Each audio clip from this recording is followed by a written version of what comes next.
بسنة غيرنا. It is not in keeping with who we are to go and live a legacy of someone else. When we say the word sunnah, and I have to point this out just for general knowledge, the word sunnah is a very versatile word. It's a word that can be used in different ways, depending on what discipline we're talking about. If we're talking about fiqh versus talking about usul, talking about tazkiyah, it depends on what discipline, it'll mean something different. But the Quranic meaning of it, the only time it's in the Quran, the word sunnata man qad arsalna qablaka min rusulina, right? Multiple times. I mean, this is the legacy. This is how it's done. This is the norm. This is how it. So when the Prophet ﷺ says sunnati, he's not really thinking about, at least this is my understanding of it, and it's not mine personally, it's what I was taught, the lihya and the miswak. No, he's thinking about anti-oppression. That's what he's thinking of. He's thinking about living a life of righteousness, a life where you adhere to haqq and you adhere to justice and adl. That's what that's his sunnah, alayhi salam. That's what he left. That's the legacy he left.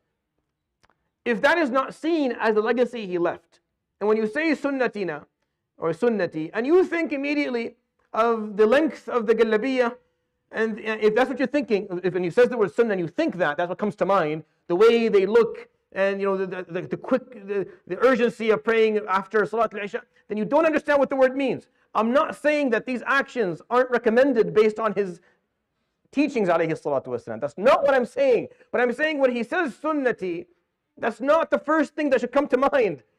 That's not the first thing. I'm sorry if it does, we're in trouble if that's the first thing to come to mind. The first thing that comes to mind is righteousness.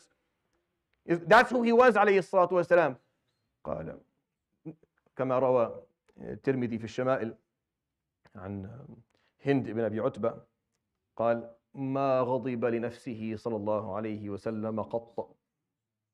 Never got upset for himself.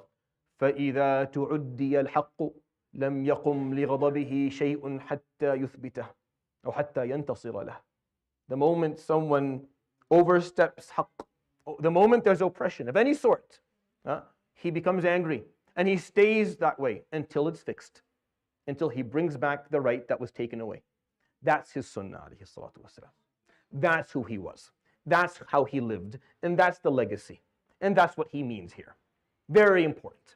Very important to understand the hierarchy of his legacy, alayhi salatu wasalam. To understand the priority list and to start from the top of the list and work your way down.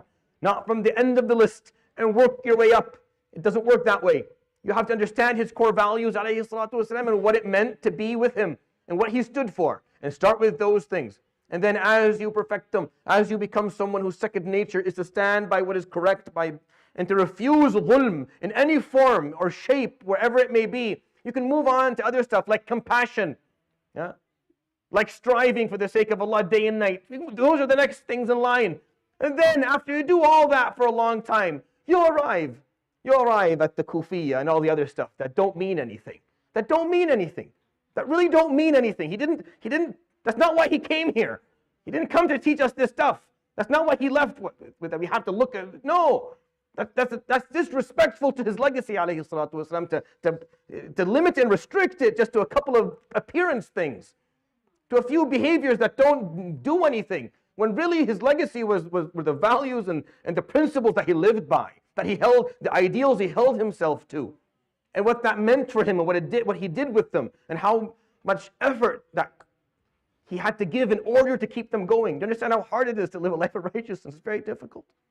Oh, it's very difficult to continuously watch for haqq and refuse dhulm and fight it every time, every chance you get. That's not easy. But he did, so that we would learn it, so we could later on practice it. So don't take that sunnah and replace it with some other one. That's not in keeping with his values, to take that and put it aside and go look for some other values or legacy to follow. No, stick to his legacy. It's amazing. There's nothing more important than it. And there's nothing more meaningful than it. And where we are right now as an ummah is just because we stopped following his sunnah. Yes, because we stopped following his sunnah the way I just explained it to you. The way you understand it now. That's why we're here. We left his sunnah, alayhi salatu wasalam, not the pieces that you were told about. Not this stuff. It comes later. It's the other stuff that we forgot about and we left to put behind us and move. No, That's what we have to bring back, and that's what we have to make sure we adhere to. And it's not in keeping with who he was. If you think about these ahadith, whom we are not. We're not people who are superstitious. We're not people who refuse difficulties in life. We're not people who become upset and disgruntled when something bad happens to us. We don't do that. We're not people who fail to see the beauty of things and enjoy and sing out the anthems that we have. We're not people who betray others and ruin relationships between people around us. We don't cheat, ever. We're not people who cheat. We are not people who will accept oppression from our leaders and we stay away from it and we refuse to be a part of what they do if they continue to behave in that way. We are people who refuse to claim that which is not ours. We are people who refuse to compromise our ethics and mistreat the elderly or mistreat the younger or mistreat our scholars. We don't say, and we refuse to accept any legacy aside from his legacy, sallallahu alaihi wasallam. That's who we are. That's what these ahadith teach. And they're really beautiful. I really think they are. I think they're very meaningful. They're worthy of learning and spreading the understanding of them because that's really what we're looking for. يروي الإمام الطبراني في الأوسط بسند حسن عن عبد الله بن عباس رضي الله عنهما قال النبي صلى الله عليه وآله وسلم ليس منا من عمل بسنة غيرنا صدق رسول الله صلى الله عليه وسلم. سبحانك اللهم وبحمدك أشهد أن لا إله إلا أنت أستغفرك وأتوب إليك. صلى الله وسلم وبارك على نبينا محمد وعلى آله وصحبه. جزاكم الله خيرا.